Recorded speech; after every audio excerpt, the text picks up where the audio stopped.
ഈ കാസർഗോഡ് മരണം അതിലെ അന്വേഷണം തൃപ്തികരമാണെന്നുള്ള നിലപാടാണ് ഉള്ളത്. എങ്ങനെയാണ് അതിനെ കാണുന്നത്? ഞാനിപ്പോൾ കാസർഗോഡൊക്കെ പോവുകയാണ് ഇത് കഴിഞ്ഞിട്ട്. അതിനെ സംബന്ധിച്ച് ഞാൻ വിശദമായി ഒന്നും പഠിച്ചിട്ടില്ല. അതുകൊണ്ട് അതിനെപ്പറ്റി അന്വേഷണം തൃപ്തികരമാണോ അല്ലേ എന്നൊന്നും പറയാൻ കഴിയില്ല. തീർച്ചയായും തൃപ്തികരമായ അന്വേഷണം ഉണ്ടാകുമെന്ന് പ്രതീക്ഷിക്കുന്നു. തെരഞ്ഞെടുപ്പ് അടുക്കുന്ന ഒരു സാഹചര്യത്തിൽ രാഷ്ട്രീയ നിലപാടുകൾക്ക്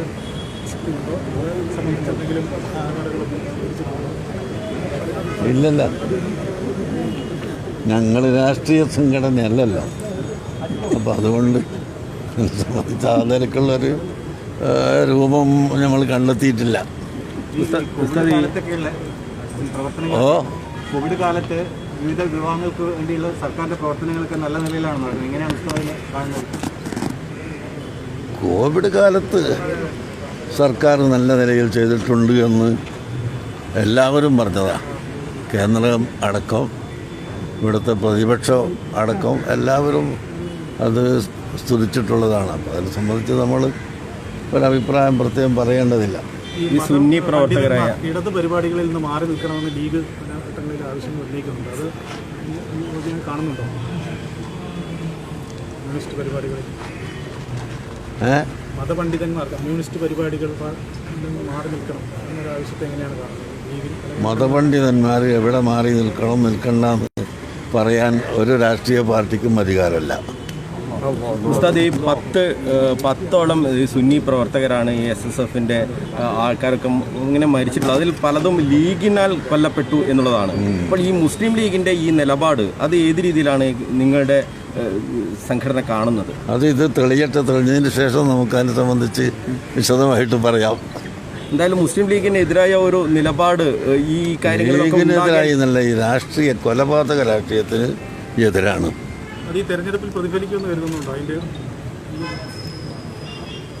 അത് പാർട്ടി ഏതാണെന്ന് വ്യക്തമാകുന്നതിനനുസരിച്ച് ചിലപ്പോൾ കടാര രാഷ്ട്രീയത്തിനെതിരെ ശക്തമായി നിലയുറപ്പിക്കുന്നില്ലേ? അതുറപ്പാണ്. കടാര രാഷ്ട്രീയം ഉണ്ടാകാൻ പാടില്ല. അതാണ് വരുന്ന നിയമസഭാ തെരഞ്ഞെടുപ്പിൽ എന്ത് തീരുമാനം എടുക്കണമെന്നുള്ള ചർച്ച വിഭാഗത്തിനിടയിൽ ഉണ്ടായിട്ടുണ്ടോ? ഇല്ല, ഞങ്ങൾ ചർച്ച ചെയ്തിട്ടില്ല, ആരംഭിച്ചിട്ടില്ല. ഏതെങ്കിലും തരത്തിൽ അങ്ങനെ ഒരു തീരുമാനം കഴിഞ്ഞ തദ്ദേശ തെരഞ്ഞെടുപ്പിൽ ആരെയാണ് പിന്തുണച്ചതെന്നൊക്കെയുള്ള ഒരു പറഞ്ഞിട്ട് കാര്യമുണ്ടോ? എന്തായാലും ഈ സർക്കാരിന്റെ ഒരു തുടർച്ച ഉണ്ടാകണമെന്നൊരു ആഗ്രഹമുണ്ടോ?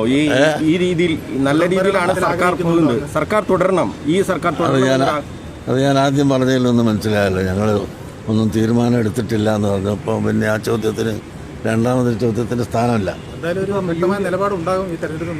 തീർച്ചയായും വ്യക്തമായ നിലപാടില്ലാത്തൊരു സംഘടനയാവില്ലല്ലോ. ഞങ്ങൾ ഒരു വലിയ സംഘടനയാണ്. ഞങ്ങൾക്ക് വ്യക്തമായ ഒരു നിലപാട് ഉണ്ടായാൽ തീർച്ചയായും നിങ്ങളെ അറിയിക്കുകയും ചെയ്യും. ഈ വിവിധ വിഷയങ്ങളിൽ മുഖ്യമന്ത്രി പിണറായി വിജയൻ എടുക്കുന്ന ഈ നിലപാടുകൾ അത് ഏത് രീതിയിലാണ് കാണുന്നത്? അതൊന്നും ഇപ്പോൾ പോസ്റ്റ്മോർട്ടം നടത്തേണ്ട ആളല്ല നമ്മൾ മതസംഘടനയാണ്. അതുകൊണ്ട് മതസംഘടനയുടെ പ്രവർത്തനവുമായി മുന്നോട്ട് പോകുന്നു. ആ സമയത്ത് സാമൂഹികമായി ഇവിടെ വല്ലതും ആവശ്യമുണ്ടെങ്കിൽ ഞങ്ങൾ തീരുമാനമെടുക്കുകയും ഞങ്ങൾ ഗവൺമെൻറ്റിനോട് പറയുകയും ചെയ്യും. തദ്ദേശ തെരഞ്ഞെടുപ്പിലെ ജമാഅത്തെ ഇസ്ലാമി UDFനെ പരസ്യമായി അനുകൂലിക്കുന്ന നിലപാടായിരുന്നു. അതിനെയൊക്കെ എങ്ങനെയാണ് കാണുന്നത്? ജമാഅത്തെ ഇസ്ലാമി ഇവിടെ ഭരണം വേണ്ടെന്ന് പറയുന്ന കൂട്ടാണ് നേരത്തെ. പിന്നെ എപ്പോഴാണ് അവർ മാറിയത് അതൊക്കെ ചിന്തിച്ചിട്ട് വേണം അതിനെ സംബന്ധിച്ച് പറയാൻ. UDFന്റെ പരാജയത്തിന് ഈ ജമാഅത്തെ ഇസ്ലാമി ബന്ധം കാരണമായിട്ടുണ്ട് എന്ന് നിങ്ങൾ കരുതുന്നുണ്ടോ? നമുക്ക് പഠിച്ചിട്ട് പറയാം.